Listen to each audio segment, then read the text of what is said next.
Hello नमस्ते and very good morning to all. The classmate Guru channel पे आप सभी का स्वागत है। The Hindu plus Indian express के एडिटोरियल डिस्कशन के साथ फिर से आ गए हैं हम। एक एक करके दो टॉपिक्स के ऊपर में आज हम बात करेंगे। दोनों ही बहुत ज़्यादा इंपॉर्टेंट है क्योंकि अभी बजट सेशन आ रहा है और उसके से ही रिलेटेड है फाइनेंस कमीशन। बजट में क्या चीज़ें होंगी, अलग अलग मिनिस्ट्री को क्या अलॉट किया जाएगा, ये तो इंपॉर्टेंट होता ही है। स्टेट्स को क्या अलॉट होगा, और अभी जो 16th फाइनेंस कमीशन है उसका फॉर्मेशन हो चुका है, वो भी 2026 से काम शुरू कर देगा अपना। अभी वो रिपोर्ट वगैरह अपनी तैयार कर रहे हैं। तो ये जो पूरा टॉपिक है, दोनों के दोनों, या तो बजट हो या फिर जो फाइनेंस कमीशन हो, दोनों बहुत ज़्यादा इंपॉर्टेंट है क्योंकि इसके ही ऊपर में पूरी इकोनॉमी, साथ के साथ में सेंट्रल और स्टेट के बीच का रिलेशन डिपेंड करता है। तो इसके बारे में हम बात करेंगे कि फाइनेंस कमीशन है क्या, इसके बारे में हम पहले भी बात कर चुके हैं, लेकिन आज हम कुछ और चीज़ें देखेंगे कि ये जो फाइनेंस कमीशन है इनके सामने एक्चुअल में चैलेंजेस क्या आते हैं जिसकी वजह से इनके ऊपर बार बार जो क्वेश्चन मार्क लगता रहता है। साथ के साथ एक जो आर्टिकल है वो फॉरेस्ट से रिलेटेड है। यहाँ भी हमने देखा हुआ है कि अलग अलग इन्वायरमेंटल जो चैलेंजेस निकल करके आते हैं, क्योंकि हम क्या कर रहे हैं, बहुत ज़्यादा इंफ्रास्ट्रक्चर डेवलपमेंट कर रहे हैं, इसकी वजह से इन्वायरमेंटल इश्यूज़ बहुत ज़्यादा निकल करके आते हैं। और इसका मेन कॉज क्या है, क्योंकि हमने डिफॉरेस्टेशन करना बहुत स्टार्ट कर दिया है, जो पेड़ों को काटना और वहाँ पर अपना कोई भी नया फिर से सेटअप नहीं लगाना और वहाँ पर इकोनॉमिकल डेवलपमेंट ज़्यादा करना, एनवायरनमेंट को क्या है अनदेखा करके। तो इन सारी चीज़ों की वजह से क्या चैलेंजेस है, इसके बारे में हम बात करेंगे। और ये जो आर्टिकल है इसमें ये भी बात करेंगे कि इंडिया में बहुत सारे मिशन जो चल रहे हैं इन्वायरमेंट से रिलेटेड, फॉरेस्ट से रिलेटेड, फॉरेस्ट कंजर्वेशन एक्ट भी है हमारे पास में, लेकिन फिर भी जो है वो बहुत ज़्यादा अच्छा काम नहीं हो पा रहा है। और इसके बारे में बात करेंगे कि अलग अलग आंकड़े के थ्रू इंडिया में क्या स्थिति है। ठीक है, तो चलिए एक एक करके शुरू करते हैं। सबसे पहले हाइलाइट्स और फिर मोटिवेशनल कोट, देन अपने 6 के बाद से अगले 5 साल के लिए उनके रिकमेंडेशंस को फॉलो किया जाएगा। बेसिकली ये प्रोसेस होता है। तो फाइनेंस कमीशन के बारे में जानेंगे, बट यहाँ पर क्या रोल है उनका इसके बारे में जानेंगे, क्या चैलेंजेस है इसके बारे में भी जानेंगे, और फिर लास्ट में मेंस का एक क्वेश्चन भी करेंगे फाइनेंस कमीशन से रिलेटेड। अगला जो आर्टिकल रहेगा वो आपके प्लांटिंग स्कीम से लेकर रिलेटेड रहेगा। मतलब कि यहाँ पर बात की जा रही है the issues with tree planting schemes. हमने देखा है कि अभी रिसेंट में एक पेड़ माँ के नाम अभियान भी चला रही है गवर्नमेंट। तो यहाँ पर ये जो एडिटोरियल है बेसिकली बात करता है कि इस तरीके के जो स्कीम्स हैं वो 1950 के ड्यूरेशन से ही चले आ रहे हैं। KM मुंशी जी ने सबसे पहले इस तरीके का कोई अभियान हो इसके बारे में बात की थी, और तब से लेकर के अभी तक में बहुत सारे हमने इनिशिएटिव्स चलाए हैं, बहुत सारे स्कीम्स चलाई हैं फॉरेस्ट को कंजर्वेशन करने के लिए। लेकिन फिर भी अगर आप देखेंगे डाटा वाइज तो वर्ल्ड वाइड लेवल पे प्लस इंडिया में आपको जो फॉरेस्ट धीरे धीरे घटते हुए दिखाई दे रहे हैं। तो यहाँ पर हम वर्ल्ड वाइड भी बात करेंगे, इंडिया के रेस्पेक्ट में भी क्या स्थिति है इसके बारे में भी बात करेंगे, और कैसे इन चैलेंजेस को दूर किया जा सकता है इसके बारे में हम बात करेंगे। ठीक है, तो दोनों ही टॉपिक बहुत इंपॉर्टेंट है। ये जो टॉपिक है ये आपके GS पेपर 3 एनवायरनमेंट से रिलेटेड हो जाएगा, ये जो टॉपिक है ये आपके GS पेपर 2 से रिलेटेड होगा। ठीक है, तो दोनों ही टॉपिक को हम देखेंगे बहुत अच्छे से। लेकिन सबसे पहले देख लेते हैं मोटिवेशनल कोट। क्या बोला जा रहा है, everyone can rise above their circumstances and achieve success if they are dedicated to and passionated about what they do. यहाँ पर बोला जा रहा है कि हर कोई जो है ना, जिसके सर्कमस्टेंसेस कुछ भी हो, वो अपने सारे ड्रीम्स को, सक्सेस को अचीव कर सकता है। लेकिन सबसे बड़ी चीज़ क्या है, डेडिकेशन। अगर डेडिकेशन नहीं है, पैशनेट नहीं है वो अपने ड्रीम को लेकर के, तो कुछ भी कर लिया जाए वो इंसान सक्सेसफुल नहीं हो पाएगा। बट कितनी भी चैलेंजेस है, कितनी भी राहें मुश्किल है, अगर आपने डेडिकेशन अपना बना लिया है, अगर आप पैशनेट है किसी चीज़ को पाने के लिए, तो डेफिनेटली एक ना एक दिन आप उस चीज़ को अचीव ज़रूर कर लेंगे। सबसे इंपॉर्टेंट चीज़ होती है डेडिकेशन। दूसरी इंपॉर्टेंट चीज़ अकॉर्डिंग टू मी होती है डिसिप्लिन। इन दो चीज़ों की बहुत ज़्यादा ज़रूरत होती है जब भी आप किसी बड़े गोल को अचीव करने जा रहे हैं, जहाँ पर आपको मालूम है कि सर्कमस्टेंसेस आपके फेवर में नहीं है, बहुत ज़्यादा चैलेंजेस है। But if you are disciplined and dedicated, दो चीज़ें बहुत ज़्यादा ज़रूरी होती हैं। अगर ये दो चीज़ें हैं आपके अंदर में तो आप डेफिनेटली सक्सेस को लेंगे, आज नहीं तो कल मिलेगी ज़रूर। तो नेल्सन मंडेला जी का ये कथन है, और इसी से आई होप कि आप मोटिवेटेड होंगे और थोड़ा सा कुछ लेसन लेंगे और ज़्यादा डिसिप्लिन और ज़्यादा डेडिकेशन अपनी पढ़ाई में, अपनी ओवरऑल पर्सनैलिटी में भी लेकर के आएंगे। ठीक है ना, तो चलिए शुरू करते हैं। सबसे पहले स्टार्ट कर लेते हैं, ये जो टॉपिक है GS पेपर 2 से रिलेटेड है। GS पेपर 2 में बात की जा रही है किससे रिलेटेड है, फाइनेंस कमीशन। तो क्या है, what is the role of the finance commission. यहाँ पर बात की जा रही है कि अभी हमने जो नीति आयोग के पूर्व उपाध्यक्ष थे अरविंद पनगड़िया जी, तो अरविंद पनगड़िया जी को हमने क्या किया है, अभी 16th फाइनेंस कमीशन का हमने जो है वो हेड बनाया है। ठीक है ना, तो अध्यक्ष जो है 16th फाइनेंस कमीशन के, एक तो फैक्चुअल क्वेश्चन आपसे बनेगा कि जो 16th फाइनेंस कमीशन के अध्यक्ष कौन है, तो अरविंद पनगड़िया जो है वो 16th फाइनेंस कमीशन के अध्यक्ष हैं। अभी फॉर्मेशन किया गया है, कौन करता है इनका फॉर्मेशन, कौन बनाता है अध्यक्ष? तो राष्ट्रपति। राष्ट्रपति के द्वारा जो है आर्टिकल 280 वित्त आयोग की बात करता है और इसी में बहुत सारे प्रोविजंस हैं। इसी प्रोविजंस के तहत में राष्ट्रपति क्या करते हैं? वित्त आयोग के अध्यक्ष की नियुक्ति करते हैं। तो पहली बात तो ये कि कौन बने हैं 16th फाइनेंस कमीशन के? अरविंद पनगड़िया। आर्टिकल 280 वित्त आयोग संवैधानिक निकाय है, क्योंकि संविधान के थ्रू, अनुच्छेद के थ्रू संविधान में चीज़ें मेंशन की गई हैं इस निकाय को लेकर के, इसलिए वित्त आयोग संवैधानिक निकाय हुआ। दूसरी बात यह है कि वित्त आयोग के जो अध्यक्ष हैं उनकी नियुक्ति कौन कर रहा है? तो राष्ट्रपति। और जैसे जैसे इनकी नियुक्ति हो जाती है फिर ये अपने रिकमेंडेशंस देते हैं और उनके रिकमेंडेशंस को क्या है, केंद्र सरकार धीरे धीरे फॉलो करती है अगले आने वाले 5 सालों के लिए। ठीक है, अभी 15th फाइनेंस कमीशन का टर्नओवर जो है वो 2 साल में पूरा कंप्लीट हो जाएगा, तब तक 16th फाइनेंस कमीशन को बना दिया गया है। अभी ये 2 साल अपना रिपोर्ट वगैरह देखेंगे, रिसर्च करेंगे कि इंडिया में क्या कमी है क्या नहीं कमी है। 15th फाइनेंस कमीशन ने जो अपनी रिपोर्ट दी थी उसके हिसाब से अभी जो टेन्योर वो पूरा चल रहा है। 2026 तक ये जो अपनी फाइनल रिपोर्ट सबमिट करेंगी 16th फाइनेंस कमीशन, और इनकी क्या रिकमेंडेशन होगी आने वाले 5 सालों के लिए, उसके बेस पर जो है केंद्र सरकार स्कीम्स बनाएगी। ठीक है, तो यहाँ पर मुद्दा बेसिकली क्या है कि अभी हमने देखा कि बहुत सारे अलग अलग स्टेट्स, स्पेशली साउथ इंडिया के स्टेट्स जो हैं उन्होंने एलिगेशंस लगाए हैं फाइनेंस कमीशन के ऊपर में, और उनके रिकमेंडेशंस को फॉलो ना करने की वजह से केंद्र सरकार के ऊपर में मामला जो है वो बहुत बार कोर्ट में गया है कि केंद्र सरकार जो है वो फाइनेंस कमीशन ने जो 41% का एक तरीके से टैक्स देने की बात की है डिविजनल पुल के माध्यम से, इसको जो है केंद्र सरकार फॉलो नहीं कर रही है। 41 + 1%, यहाँ पर याद रखिएगा। जो 14th फाइनेंस कमीशन थी उन्होंने 42% जो है वो बात की थी कि जितना भी सेंट्रल गवर्नमेंट का टैक्स कलेक्शन होता है या रेवेन्यू कलेक्शन होता है उसका 42% उनको राज्य को दे देना चाहिए। लेकिन 15th फाइनेंस कमीशन जब आया तो उन्होंने बोला कि 42% में से 41% तो जो नॉर्मल राज्य हैं उनको देना चाहिए और 1% जो है union territory Jammu and Kashmir और लद्दाख के लिए, क्योंकि वो क्या है बहुत लंबे समय से, एक तो वहाँ पर 370 का काम चल रहा था और उसके बाद बहुत लंबे समय से यहाँ पर इलेक्शन भी नहीं हुए हैं, वहाँ पर टेररिस्ट अटैक बहुत ज़्यादा होते हैं, तो उनको अलग से 1% रेवेन्यू देना बहुत ज़्यादा ज़रूरी है। ये 15th फाइनेंस कमीशन की रिकमेंडेशन थी। बट यहाँ पर इशू क्या है? तो यहाँ पर पहली बात तो मैंने बता दिया आपको कि 15th फाइनेंस कमीशन है क्या। यहाँ पर सबसे पहली बात है what is the finance commission. तो मैंने बता दिया कि जो भी आयोग होता है, वित्त आयोग होता है, वो केंद्र सरकार का जितना भी टैक्स कलेक्शन होता है उसमें राज्यों को कितना अंश देना है, राज्यों की क्या रिक्वायरमेंट है, उनके पास कितने रिसोर्सेज हैं, इन सब को एनालाइज करके राज्यों को कितना शेयर मिलना चाहिए ओवरऑल टैक्स कलेक्शन का, कितना वित्त, कितनी फंडिंग मिलनी चाहिए, इसके ऊपर में काम करता है। ठीक है, तो बेसिकली केंद्र और राज्य के बीच में जो संघवाद का ढांचा आता है, तो वित्तीय संघवाद को बनाए रखने के लिए, जो फाइनेंशियल फेडरलिज्म है उसको बनाए रखने के लिए फाइनेंस कमीशन की बहुत इंपॉर्टेंट रोल होता है। ठीक है ना, ये जो की टर्म है जो वित्तीय फेडरलिज्म में कह रही हूँ या फाइनेंस फेडरलिज्म कह रही हूँ, अगर ये आपने आंसर राइटिंग में लिखते हैं तो आपके आंसर में डेफिनेटली आपको 1 नंबर या फिर 0.5 नंबर का आपको एज ही मिलेगा, क्योंकि इस तरीके के की टर्म से समझ में आता है कि आपकी समझ कितनी ज़्यादा है। ठीक है, तो यहाँ पर बात की जा रही है कि फाइनेंस कमीशन का रोल क्या है, जो वहाँ पर वित्तीय जो संघवाद का ढांचा है या फिर फाइनेंशियल फेडरलिज्म है उसको बनाए रखने के लिए केंद्र और राज्यों के बीच में बिल्कुल हार्मनी क्रिएट रहे और टैक्स को लेकर के कोई भी कहना चाहिए डिस्प्यूट ना हो,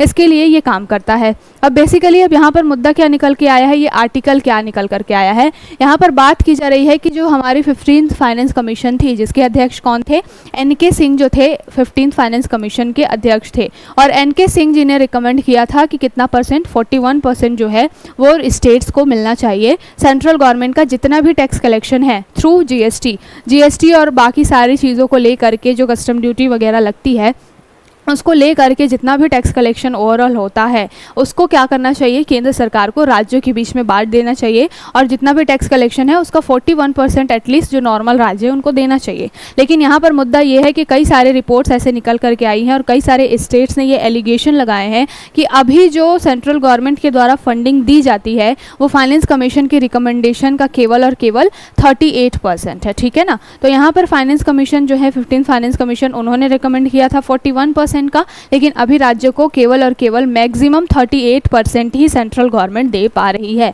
और आपने कोविड के समय में भी सुना होगा कि जब बाकी सारे राज्य मांग कर रहे थे कि उनको ज़्यादा फंडिंग मिलनी चाहिए तो वहाँ पर सेंट्रल गवर्नमेंट ने बोल दिया था कि कोविड की वजह से हमारी भी स्थिति बहुत ठीक नहीं है तो हम आपको नहीं दे पाएंगे, आप एक काम करिए या तो बाज़ार से पैसे उठा लीजिए या फिर आप 50% का जो क्राइटेरिया है उसको लेकर के आप 50% लोन उठा लीजिए, उसके ऊपर में हम इंटरेस्ट वगैरह आपको उसके ऊपर आपको इंटरेस्ट पे करना पड़ेगा, आप मार्केट से फंडिंग ले सकते हैं। इस तरीके की चीज़ें आई थी। तो यहाँ पर ये मुद्दा हमेशा से निकल करके आता है कि जो 15 फाइनेंस कमीशन की ये रिकमेंडेशन है, या जो जितने समय समय पर फाइनेंस कमीशन बने हुए हैं उनकी जो रिकमेंडेशंस हैं उनको सेंट्रल गवर्नमेंट फॉलो नहीं करती है और अपनी मनमानी करती है। पहला मुद्दा तो ये है।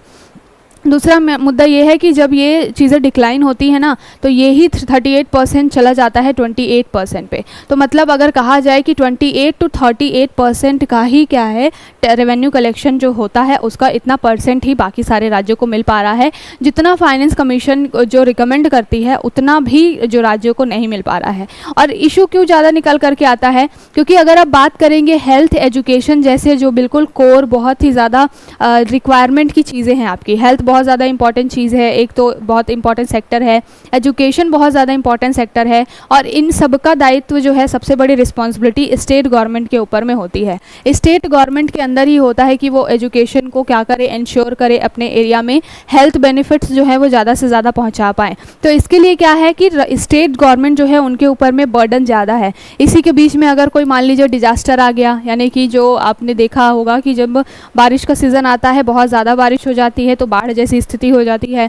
कभी साइक्लोन आ गया, जो तटीय क्षेत्र हैं हमारे, कोस्टल एरियाज़ हैं, वहाँ पर जो है साइक्लोन आ जाता है तो वो स्टेट की जो पूरी इंफ्रास्ट्रक्चर है उसको क्या करता है, तहस नहस करता है। फिर से उस स्टेट के ऊपर में एक ओवर बर्डन क्रिएट हो जाता है। तो यहाँ पर बात यही की गई है कि एक तो एजुकेशन हेल्थ जैसी नेसेसिटी, और दूसरी चीज़ है कि डिजास्टर, इन सब की वजह से स्टेट के ऊपर में दोहरी मार पड़ती है और उनको फंड की बहुत ज़्यादा क्या होती है, समस्या होती है। दूसरी समस्या ये है कि जैसे सेंट्रल गवर्नमेंट है उसके पास में टैक्स या फिर रेवेन्यू कलेक्ट करने के बहुत सारे साधन हैं, जैसे कि वो अपना जीएसटी कलेक्शन भी कर रही है, साथ के साथ में कस्टम ड्यूटी भी लगा रही है, सीमा शुल्क वगैरह, और भी बहुत सारे शुल्क, जैसे कि सेस है, सरचार्ज है। सेस और सरचार्ज में बेसिक डिफरेंस क्या होता है? सरचार्ज जो होता है, जैसे टैक्स ऑन टैक्स जो होता है, इसको आप आसान भाषा में समझिए। अगर मान लीजिए किसी व्यक्ति की संपत्ति जो है वो 1 करोड़ रुपए है और उसको इस 1 करोड़ पर 30% का टैक्स देना है, इस 30% के टैक्स पर भी एक क्राइटेरिया रखा जाता है कि जो व्यक्ति 30% टैक्स पे कर रहा है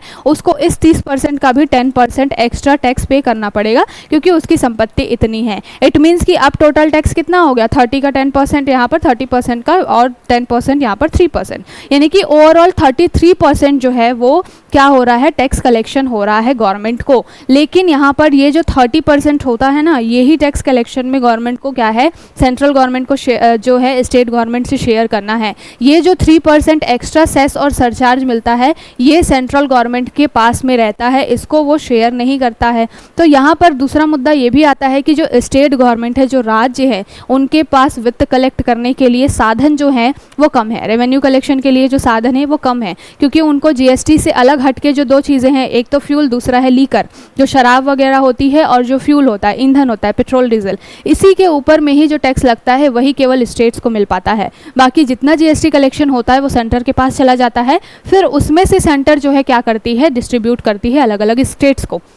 तो यहाँ पर यही बोला गया है कि एक तो काम का बर्डन स्टेट्स के ऊपर इतना ज़्यादा है, तो उनको हेल्थ भी इंश्योर करनी है, एजुकेशन भी इंश्योर करनी है, डिजास्टर मैनेजमेंट को भी रोकना है, बट अगर उनका देखा जाए कि कलेक्शन जो है रेवेन्यू कलेक्शन, तो उसके साधन उनके पास सीमित है। सेम वैसी चीज़ होती है सेस के साथ में। सेस क्या होता है कि किसी एडिशनल काम के लिए, किसी विशेष काम के लिए लगाया जाता है। जैसे मान लीजिए शिक्षा के ऊपर में सेस लगाया गया है, तो वहाँ से जो टैक्स कलेक्शन होगा ना, वो केवल और केवल सेंट्रल गवर्नमेंट के पास में ही रहता है। और ये बात अलग होती है कि जो सेस कलेक्ट होता है उसको उसी फील्ड में लगाना होता है जिसके लिए उसको क्या किया गया होता है, लिया गया होता है। ठीक है, तो यहाँ पर आपको दिख रहा है कि सेंट्रल गवर्नमेंट के पास में ज़्यादा ऑप्शंस हैं रेवेन्यू कलेक्शन करने के, लेकिन स्टेट गवर्नमेंट के पास में बहुत ज़्यादा ऑप्शंस नहीं है रेवेन्यू कलेक्शन के, और इस वजह से ही ये पूरा डिस्प्यूट, पूरा जो चीज़ें हैं वो निकल करके आती हैं।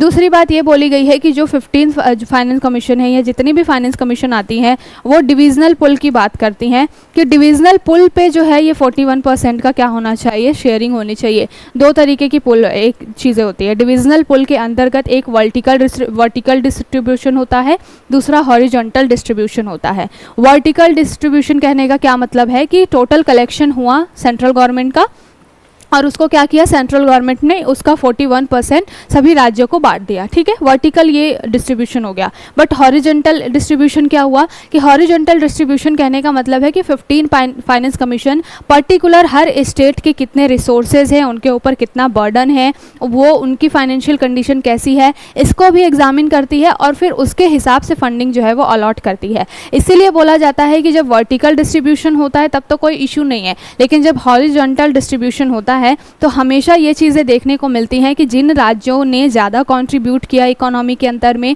जिनके पास रिसोर्सेज ठीक ठाक हैं, जो स्टेट्स डेवलप्ड हैं, उनको क्या है, कम मिलता है पैसा, उनको कम रेवेन्यू मिलता है सेंट्रल गवर्नमेंट के द्वारा। और हॉरिजॉन्टल डिस्ट्रीब्यूशन में जो पिछड़े हुए राज्य होते हैं, जिनके पास में रिसोर्सेज की कमी है, जो बहुत ज़्यादा डेवलप नहीं है, उनको फंडिंग ज़्यादा मिलती है। यहाँ पर बात की गई है आंकड़ों के थ्रू कि अगर 1 रुपये जो है वो दिया जा रहा है सेंट्रल गवर्नमेंट के द्वारा हॉरिजॉन्टल डिस्ट्रीब्यूशन के माध्यम से किसी राज्य को, तो जो डेवलप्ड राज्य है उसको केवल और केवल उसका कितना मिल रहा है, 29 पैसे ही मिल रहे हैं। ठीक है, लेकिन अगर जो अंडर डेवलप्ड है, जैसे कि बिहार वगैरह हो गए, बहुत पिछड़े राज्य हैं, इनको क्या है, इस 1 का 7 गुना यानी कि 7 रुपये जो है पर स्कीम दिया जा रहा है या पर किसी पर्टिकुलर काम के लिए। तो यहाँ पर डिफरेंस देखिए, किसी स्टेट को जो कि डेवलप्ड है, जो सबसे ज़्यादा इकोनॉमी में कंट्रीब्यूट कर रहा है, उसको आप 29 पैसे ही दे रहे हैं, और जो अंडर डेवलप्ड है, जिसका पॉपुलेशन ज़्यादा है, जो बहुत ज़्यादा क्या है, इकोनॉमी को सही तरीके से आउटपुट नहीं दे पा रहा है, उसको हमने इतनी ज़्यादा फंडिंग दे दी। तो ये कहीं ना कहीं अनफेयर वाली चीज़ है।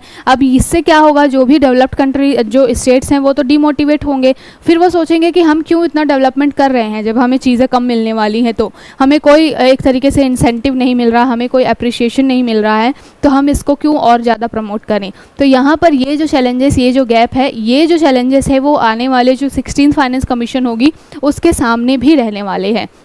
तो बेसिकली ये जो आर्टिकल है वो यही बात करता है कि जो अभी जो फाइनेंस कमीशन है उसकी रिलेवेंस क्या है, और आने वाला जो फाइनेंस कमीशन है उसके सामने चुनौतियाँ क्या क्या है। तो यही सारी चुनौतियाँ हैं, आपने देखा है, सुना है, बहुत बारी हम भी डिस्कस कर चुके हैं कि अलग अलग तरीके से जो है ये मुद्दे निकल कर के आए हैं, और यहाँ पर इन सारी चीज़ों को टैकल करने की बहुत ज़्यादा ज़रूरत है। बोल जा रहा है कि how does the commission decides, तो यहाँ पर बात की जाती है कि कोई कमीशन कैसे डिसाइड करता है कि कितना जो है वो टैक्स किसी को देना है। तो यहाँ पर कमीशन जो है वो यही प्रोपोर्शन रखता है कि सेंट्रल गवर्नमेंट का जितना भी नेट जो है टैक्स कलेक्शन होगा, और जो स्टेट्स का ओवरऑल जो है पूरा परफॉर्मेंस होगा, उसके हिसाब से वर्टिकल जो है वो डिवोल्यूशन किया जाएगा, वर्टिकल रूप से शेयर्स दिए जाएंगे। और जब बात की जाती है कि हॉरिजॉन्टल शेयर की, तो मैंने बात कर दी कि जब अलग अलग स्टेट जो हैं उनके रिसोर्सेज को पर्टिकुलरली देखा जाता है, उनका क्या परफॉर्मेंस है, उनका पॉपुलेशन बर्डन कितना है, इन सबको देखा जाता है और फिर हॉरिजॉन्टल डिस्ट्रीब्यूशन किया जाता है। तो इस तरीके से जो है कोई भी फाइनेंस कमीशन डिसाइड करती है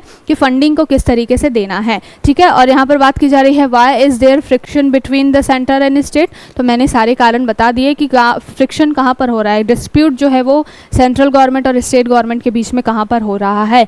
तो इन सभी चीज़ों के बारे में हमने बात कर ली। अब यहाँ पर इशू यही है कि इन सारी टॉपिक्स को, इन समस्याओं को किस तरीके से टैकल करना है। ठीक है, तो इससे रिलेटेड एक क्वेश्चन देख लेते हैं मेंस का। बात की जा रही है केंद्रीय वित्त आयोग की संवैधानिक स्थिति व कार्य क्या है, संक्षेप में बताएं। अगले कुछ ही समय में गठित होने वाले नए केंद्रीय वित्त आयोग के समक्ष क्या चुनौतियां होंगी। तो सबसे पहले जो हम हमेशा करते हैं, क्वेश्चन को आपको डिफरेंट पार्ट्स में तोड़ना है। यहाँ पर क्या पूछा जा रहा है आपसे, 2 बारी 3 बारी आप क्वेश्चन को पढ़िए और तोड़ने की इसको कोशिश करिए डिफरेंट पार्ट्स में कि आपसे पूछा क्या जा रहा है। सबसे पहले पूछा जा रहा है केंद्रीय वित्त आयोग की संवैधानिक स्थिति और कार्य क्या है। तो संवैधानिक स्थिति में बता दीजिए कि आर्टिकल 280 के तहत इसका फॉर्मेशन हो रहा है। कार्य क्या क्या है भाई, राज्यों के बीच में वर्टिकल और हॉरिजॉन्टल जो है वो डिस्ट्रीब्यूशन करना है टैक्स रेवेन्यू कलेक्शन का, ठीक है ना। और साथ के साथ में इंश्योर करना है क्या, वित्तीय फेडरलिज्म यानी फाइनेंशियल फेडरलिज्म यानी कि वित्तीय संघवाद को इंश्योर करना है।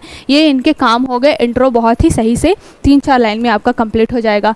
दूसरी बात बोली जाएगी कि अगले कुछ ही समय में गठित होने वाले नए केंद्रीय वित्त आयोग के सामने चैलेंजेस क्या है। तो अभी हमें मालूम है, हम यहाँ पर थोड़ा सा लिख देंगे कि अभी 15th फाइनेंस कमीशन जो है उसका काम ओवरऑल कंप्लीट हो गया, 16th फाइनेंस कमीशन का फॉर्मेशन हो गया है, और फिर उसके सामने बता देना है कि उनके सामने कौन कौन से चैलेंजेस हैं। तो जो मैंने चीज़ें अभी बताई हैं वही सारे चैलेंजेस आपके रहेंगे कि स्टेट गवर्नमेंट और सेंट्रल गवर्नमेंट के बीच में जो रेवेन्यू का डिस्ट्रीब्यूशन है वो सही नहीं है, जो डेवलप्ड स्टेट्स हैं उनको कम मिल रहा है, जो कि और जो अंडर डेवलप्ड है उनको ज़्यादा मिल रहा है। इसकी वजह से दोनों के बीच डिस्प्यूट हो रहा है। साथ के साथ में अगर बात की जाए ऑप्शन कैलकुलेशंस की तो जो सेंट्रल गवर्नमेंट है उनके पास में ज़्यादा ऑप्शंस है टैक्स कलेक्शन के एज़ कम्पेयर टू स्टेट्स। दूसरी बात की जाए कि यहाँ पर जो रिकमेंडेशन की गई है 15th फाइनेंस कमीशन की 41% का, वो उसकी जगह पे केवल 38% ही मैक्सिमम टैक्स मिल रहा है जो राज्य हैं उनको। तो ये सारे चैलेंजेस हैं। साथ के साथ में एनवायरमेंटल यहाँ पर बात की जा रही है कि फाइनेंस कमीशन ये भी ध्यान देता है कि कोई राज्य जो है वो अपने एनवायरमेंटल एक्टिविटीज़ को किस तरीके से लेकर के चल रहा है। तो अभी जो है नए नए मुद्दे भी निकल करके आए हैं, जैसे कि मान लीजिए डिजास्टर हो गया, तो वहाँ पर किसी राज्य में बहुत ज़्यादा फ्रिक्वेंटली डिजास्टर होता है, जैसे कि आपके तटवर्ती क्षेत्र होते हैं उड़ीसा, वेस्ट बंगाल, तो इनको अलग से ज़्यादा फंडिंग देने की ज़रूरत है। और अगर आप इनको फंडिंग ज़्यादा नहीं देंगे तो डेफिनेटली ये कोर्ट में जाएंगे मामला लेकर के। तो यहाँ पर जो है वित्त आयोग के सामने अलग अलग चैलेंजेस है। दूसरी नए चैलेंजेस अगर आप बात कर लीजिए अभी रिसेंट समय में साइबर सिक्योरिटी का थ्रेट भी बहुत ज़्यादा है। दूसरी बात अगर हम करें क्लाइमेट चेंज की, तो ये सारी जो चीज़ें हैं इसकी वजह से और ज़्यादा बर्डन हो रहा है सभी स्टेट्स के ऊपर में। और ये जो बर्डन है अगर स्टेट्स के ऊपर पड़ रहा है तो स्टेट को फंडिंग की ज़रूरत पड़ेगी। तो इन सभी एस्पेक्ट्स को ध्यान में देख करके ही जो है वो इस बार 16th फाइनेंस कमीशन है उसको काम करना पड़ेगा। ठीक है, तो आई होप आपको समझ में आ गया होगा मुद्दा क्या है और कैसे इस क्वेश्चन को टैकल करना है। लास्ट में आपको कंक्लूजन लिख देना है कि अभी जो है प्रभावी चीज़ें हैं, लेकिन डिस्प्यूट को और सेटल करके इस फाइनेंस कमीशन की रेलेवेंस को और ज़्यादा इफेक्टिव बनाया जा सकता है। ठीक है ना। अगला ये जो आर्टिकल है ये फॉरेस्ट से रिलेटेड है। बेसिकली ये जीएस पेपर 3 एनवायरनमेंट से आप इसको रिलेट कर सकते हैं। बोला जा रहा है the issue with tree planting schemes. बोला जा रहा है क्या कि जब से हमने बात की है 20th सेंचुरी स्टार्ट हुई है, 20वीं सदी से ही अगर देखें तो अब तक लगभग 10 मिलियन स्क्वायर किलोमीटर का जो है वो एरिया, फॉरेस्ट एरिया नष्ट हो चुका है। ठीक है ना। और ये 10 मिलियन का जो स्क्वायर किलोमीटर फॉरेस्ट एरिया है वो बहुत ज़्यादा ही क्या है, बहुत बड़ा नंबर है। एक जो 10 मिलियन कहने का मतलब क्या है कि आप समझ लीजिए 1 मिलियन में होते हैं 10 लाख, तो यहाँ पर लगभग 100 लाख किलोमीटर का जो आप समझ लीजिए कि क्या है हेक्टेयर का जो आपको स्क्वायर किलोमीटर का जो फॉरेस्ट एरिया है वो ख़त्म हो रहा है। पहली बात तो ये बहुत बड़ा कंसर्न। दूसरी बात ये है कि ख़त्म तो ये हो रहा है लेकिन रीस्टोरेशन इसका नहीं हो रहा है। बट एक साइड हम पेड़ काटे जा रहे हैं लेकिन इसके बदले में हम दूसरे पेड़ लगा भी नहीं रहे हैं। तो इस वजह से ये इशू और ज़्यादा ही क्या हो गया, क्रूशियल हो गया है। तीसरी बात बोली जा रही है कि हमने इसको जो 2021 से लेकर के 2030 तक का पूरा ये डेकेड है, 10 साल के जो पूरे टेन्योर को डेकेड बोला जाता है, दशक बोला जाता है, तो ये जो पूरा 2021 से लेकर के 2030 तक का पूरा डेकेड है उसको हमने इकोसिस्टम रेस्टोरेशन का क्या किया था, अलॉट किया था। हमने बोला था कि ये जो 2021 से 30 तक का समय होगा इसमें हम इकोसिस्टम रेस्टोरेशन करेंगे। ये किसने बोला था, यूनाइटेड नेशन ने। और कहीं से भी दूर दूर तक दिखाई नहीं दे रहा है कि अगले 2030 तक ये इकोसिस्टम रेस्टोरेशन हो जाएगा। मतलब जितनी हमने पर्यावरण को क्षति पहुंचाई है, पारिस्थितिकी को क्षति पहुंचाई है, हम उसको रिस्टोर नहीं कर पाएंगे आगे आने वाले समय में बाय 2030। ये बात बोली जा रही है। यहाँ पर बोला क्या गया था, टारगेट कैसे रखा गया था कि कैसे रिस्टोर कर पाएंगे हम। टारगेट रखा गया था कि अगर आने वाले समय में हम 350 मिलियन जो हेक्टेयर जो है अगर हम फॉरेस्टेशन कर लेते हैं, 350 मिलियन हेक्टेयर का फॉरेस्टेशन हम कर लेते हैं, तभी जाकर के हमने जितनी अभी तक नुकसान पहुंचाई है पर्यावरण को, एनवायरनमेंट को, उसको हम क्या कर पाएंगे, एक तरह से ओवरकम कर पाएंगे, उसको हम मिटिगेट कर पाएंगे, ठीक कर पाएंगे। बट यहाँ पर सिनेरियो जो है वो कुछ भी इस तरीके का दिखाई नहीं दे रहा है। इसके बारे में ये आर्टिकल जो है वो बात करता है। अब अगर बात की जाए कि इंडिया के रिस्पेक्ट में क्या बात हो रही है, तो यहाँ पर बोला जा रहा है कि के.एम. मुंशी जी ने, के.एम. मुंशी का नाम सबको मालूम होगा, इन्होंने 1950 में ही इस तरीके के एनवायरनमेंट को और फॉरेस्ट को कंजर्व करने के लिए एक मुहिम चलाने की बात की थी। और 1950 से ही इंडिया के अंदर में बहुत सारी मुहिम चल रही है। ठीक है, उन्होंने क्या किया था, एक वन महोत्सव मनाने का इनिशिएटिव चालू किया था। और वन महोत्सव बेसिकली कब मनाया जा रहा था, जुलाई का जो फर्स्ट वीक होता था उसमें ये वन महोत्सव मनाया जा रहा था। ठीक है, तो जुलाई का जो फर्स्ट वीक ऑफ जुलाई जो है वहाँ पर आपको ये वन महोत्सव देखने को मिलता था। और ये वन महोत्सव किसने चालू किया था, के.एम. मुंशी जी ने। कब चालू किया था, 1950 में इसको चालू किया गया था। लेकिन तब से लेकर के अभी तक देखें तो हमने बहुत सारे जो क्या किए हैं 1950 के बाद से अभी तक इतने सारे स्कीम्स हम चला चुके हैं, लेकिन उसके बावजूद भी हम क्या नहीं कर पा रहे हैं, पेड़ों को सुरक्षित नहीं रख पा रहे हैं। इसके बारे में बात की गई है। ठीक है, अगर हम बात करें कि अलग अलग जो कंट्रीज़ ने किस तरीके से काम किया है, तो अलग अलग कंट्रीज़ ने अपने अपने लेवल पे बहुत सारे जो हैं वो इनिशिएटिव चलाए हैं। जैसे अभी हमारे यहाँ पे रिसेंट जो है एक पेड़ माँ के नाम अभियान चल रहा है। आप लोग अवेयर भी होंगे इसके बारे में, और नहीं होंगे तो भाई अभी अवेयर हो जाइए। एक पेड़ माँ के नाम जो है वो अभियान चल रहा है। और अभी जो 5 जून को एनवायरमेंटल जो हमने डे मनाया, एनवायरमेंटल अवेयरनेस के लिए जो डे मनाया, वहाँ पर मोदी जी ने जा कर के पेड़ भी लगाया था अपने पूरे जो एरिया है वहाँ पर दिल्ली में। तो यहाँ पर एक पेड़ माँ के नाम अभियान भी चल रहा है, जिसका मोटिव ही यही है कि हम ज़्यादा से ज़्यादा जो अभी तक हमने डिफॉरेस्टेशन कर दिया है उसको वापस से हम क्या कर सके, रीस्टोर कर सके। अगर हम बात करें वर्ल्ड वाइड लेवल पे तो यहाँ पर 1 ट्रिलियन प्रोजेक्ट चल रहा है, किसका, ये वर्ल्ड इकोनॉमिक फोरम का। तो वर्ल्ड इकोनॉमिक फोरम जो है वो 1 ट्रिलियन प्रोजेक्ट चला रही है, किसके लिए, फॉरेस्ट कंजर्वेशन के लिए। अगर हम बात करें कि ग्रेट ग्रीन वॉल प्रोजेक्ट किसका चल रहा है, तो ग्रेट ग्रीन वॉल ये जो चाइना का स्कीम है, चाइना बहुत ज़्यादा पॉपुलेशन है उसकी और वो पॉल्यूशन भी बहुत ज़्यादा करता है, इसलिए ग्रेट ग्रीन वॉल जो है वो चाइना ने इनिशिएटिव चला रखा है। हमें पता होना चाहिए कि पाकिस्तान ने भी इनिशिएटिव चला रखा है 10 बिलियन ट्री सुनामी का। तो इस तरीके के आपको 2-3 आपको अलग अलग आप एग्जाम्पल भी दे सकते हैं कि इंटरनेशनल लेवल पे भी इसके तहत काम हो रहा है कि ग्रेट ग्रीन वॉल चाइना का प्रोजेक्ट चल रहा है, 10 बिलियन ट्री सुनामी जो है वो पाकिस्तान चला रहा है, और जो इन्वायरमेंटल जो हमारा जो इकोनॉमिक फोरम है, वर्ल्ड इकोनॉमिक फोरम यानी कि WEF, वो 1 ट्रिलियन प्रोजेक्ट चला रहा है। तो ये सभी चीज़ें जो है वो पेड़ों को रिस्टोर करने के लिए हो रही हैं, लेकिन अभी जो है वर्ल्ड वाइड लेवल पे भी देखा जाए तो ये बहुत बड़ा चैलेंज है। यहाँ पर बात की गई है कि मोदी जी अभी वॉशिंगटन में थे और उन्होंने जा करके वहाँ पे बोला था कि हम जो है वो बाय 2030 क्या कर लेंगे, जितना भी लैंडस्केप है ना, जितना हमने अभी तक डिफॉरेस्टेशन कराया है उसको हम रिस्टोर कर लेंगे। और इस तरीके की चीज़ें उन्होंने बोली थी कि हम जो है इस दिशा में बहुत ज़्यादा काम कर रहे हैं और कोशिश हमारी यही है कि हम इसको अचीव कर लेंगे। बट यहाँ पर आर्टिकल जो है वो ये बोल रहा है कि जो संसद के अंदर खुद ही मंत्रियों ने बोला है कि भाई अभी जो कंडीशन है वो इतनी अच्छी नहीं है कि जितना हम टारगेट लेकर के चल रहे हैं उसको हम फुलफिल कर पाएँ। यहाँ पर इंडिया के लिए चैलेंज की बात की जा रही है तो यहाँ पर बोला गया है कि प्राइम मिनिस्टर ने जो बाइडेन के सामने तो बोल दिया था कि भाई इंडिया जो है वो G20 में एकमात्र ऐसा कंट्री है जो इन सारे जो 350 मिलियन रिस्टोरेशन वाला क्राइटेरिया है यूनाइटेड नेशन का उसको फुलफिल कर रहा है। मतलब वो वहाँ पर अपनी थोड़ी तारीफ करके आए थे कि G20 कंट्रीज़ में केवल और केवल इंडिया ही ऐसा है जो यूनाइटेड नेशन के इस पूरी बात को इतना सीरियसली ले रहा है। लेकिन अगर बात की जाए हमारे यहाँ चैलेंजेस क्या है, तो राज्यसभा में जब इनके ऊपर में क्वेश्चन पूछा गया था तो यूनियन मिनिस्टर जो है state for environmental forest and climate change, उन्होंने बोला कि अभी जो है इस दिशा में काम करने के लिए हमने क्या किया है, 1.97 मिलियन टन का रेस्टोरेशन तो हमने किया है, लेकिन अभी भी जो है वो बहुत बड़ा काम करना बाकी है, इसके बारे में बात की गई है। दूसरी बोली गई है कि नियरली हमारे यहाँ 27.5 करोड़ जो है एनक्रोचमेंट हो चुके हैं। एनक्रोचमेंट मतलब अतिक्रमण। तो 27.5 करोड़ का जो आपको वनों का कहना चाहिए इंक्रोचमेंट हो गया है। और ये इंक्रोचमेंट हो क्यों रहा है, क्योंकि हमारे यहाँ सबसे ज़्यादा पॉपुलेशन जो है वो पेड़ों के ऊपर डिपेंड करती है। हमारे यहाँ ट्राइबल पॉपुलेशन भी ज़्यादा है और ट्राइब्स बेसिकली जो होते हैं उनका पूरा जीवन जो है वो इन वनों के ऊपर ही डिपेंड करता है। साथ के साथ में अगर बात की जाए कि केवल उनको ही आप जिम्मेदार नहीं ठहरा सकते, क्योंकि ट्राइब्स जो होते हैं वो उसको बहुत अच्छे से कंजर्व करके भी रखते हैं। मेन मुद्दा ये है कि इंफ्रास्ट्रक्चर डेवलपमेंट करने के लिए, इकोनॉमी को बहुत डेवलपमेंट करने के लिए हमने क्या किया है, एनवायरनमेंट की अनदेखी कर दी है, बहुत पेड़ काटे गए हैं।